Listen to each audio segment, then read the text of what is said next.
In the previous video, you saw how to set up or create a Zoom meeting. This time we're going to look at how to conduct a meeting online. So if you'll open up your Zoom invitation, we have our time and date, all of that information and who we had invited. But here's the link, the link that people will go to as the location for the meeting. When they click it, it will open up a Zoom window. It might prompt you to open up a second part.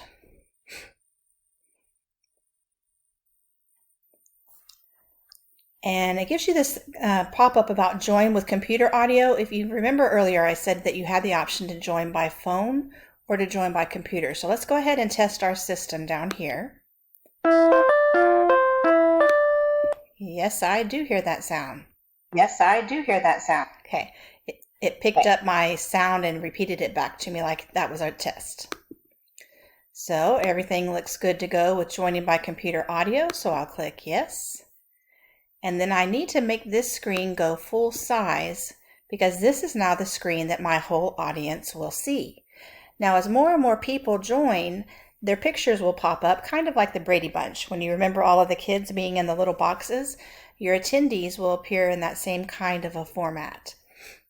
Running across the bottom, the microphone in the bottom left corner, if you click it, it will actually mute it. So I'll click it and you'll see the red bar, but then I'll turn it back on.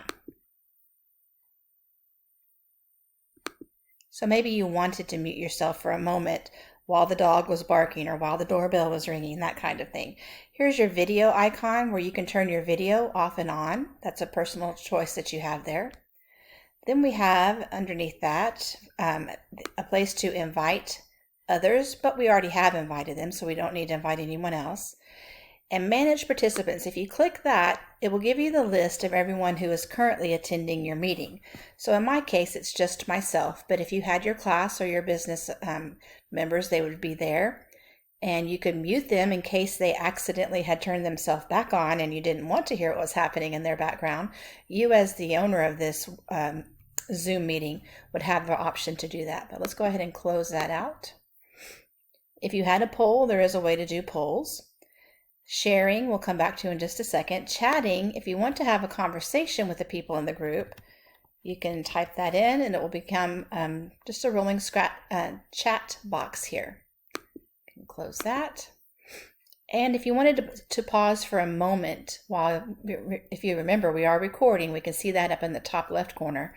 But you can pause. Maybe you needed to do something real quick and told them I'll be right back.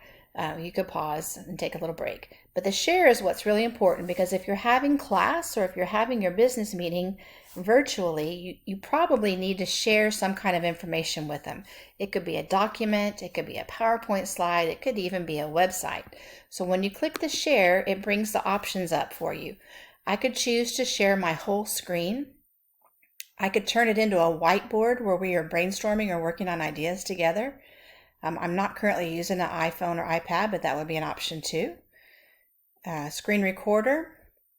So it would be recording everything that you were drawing or doing on that board. If you had your PowerPoint already open, like I currently do, that shows up as an option right there. And I also had some lesson plans that were open. But let me go ahead and just stick with the screen. So now it is sharing my whole screen with everyone. So in my case, let me pull up my PowerPoint because that's what I want them to see. And the whole audience now would be virtually attending the meeting, listening to me talk, and viewing the screen that I'm sharing. Across the top, our control bar has moved up to this area. Again, I can still see where I could mute myself. I could turn my video back on. I could manage my participants, do a poll. I could pause. I could annotate. I could write on this. And there's even some more options that are here. After you complete your meeting or complete that part of your meeting, you can stop sharing. And once you do that, it'll go back to where you would see the pictures of everyone who was attending the meeting with you. Or somebody else could have the option of sharing their screen. Maybe you're passing off the meeting to another person, or you've asked your class to share their learning with you.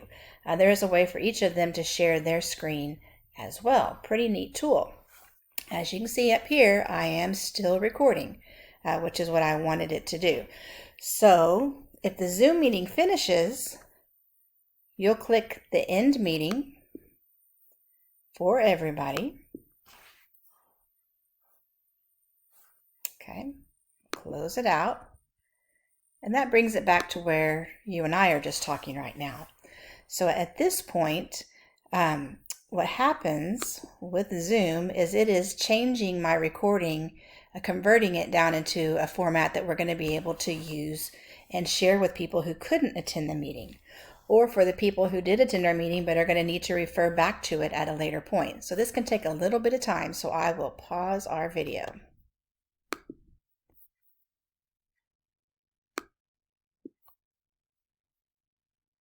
Once it reaches 100%, it's going to ask you, where do you want to put that? So we could make a new folder called reading. And actually by default, excuse me, by default it had already titled it reading class, but I'll go ahead and just make this other folder since I started that one. And it's telling me that I made a subfolder. That's okay. All right. So now what it's given me, it did make a Zoom folder for me. So all of my recordings that I saved would be put into a Zoom folder that I could go back to later to find. But it's giving me these different options here. There is the audio only, and that would be like listening to the radio or listening to a podcast. We'll do a quick check of that.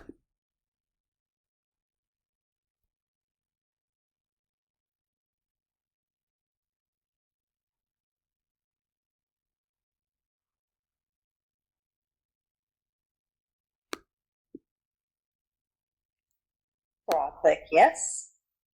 And then I need to make this screen go full size. Okay, so that was the audio recording. We did have a little chat where I tested it. You as the owner of the meeting would now have a chat log. So any questions that were asked or conversations that were held, you will have there. You will have one called playback, but it's kind of interesting. When I open it, I'm not exactly sure what that part is for, because it always tells me nothing's there. So there must be another purpose for it, but just one I'm not aware of. But the one we're interested in for a full video recording that you can share with people who didn't attend the class or the meeting is this last one that just says Zoom. So it'll open up, start loading for you. If you had your and listening to me talk and viewing the screen that I'm sharing, across the top, our control bar has moved up to. Okay, so that was the recording of what I had shared with you earlier. So let me close that out. So what you can do with this now, maybe you want to change the name of this. Maybe it's going to be the date, so you remember what day you did your reading class. And you can take this video now, and you could, if you know how, you can upload it into YouTube. You could put it into Google Drive. You could store it somewhere else. If it's not a large video, you'd be able to email it, but there's a good chance it's going to be too large to put into an email.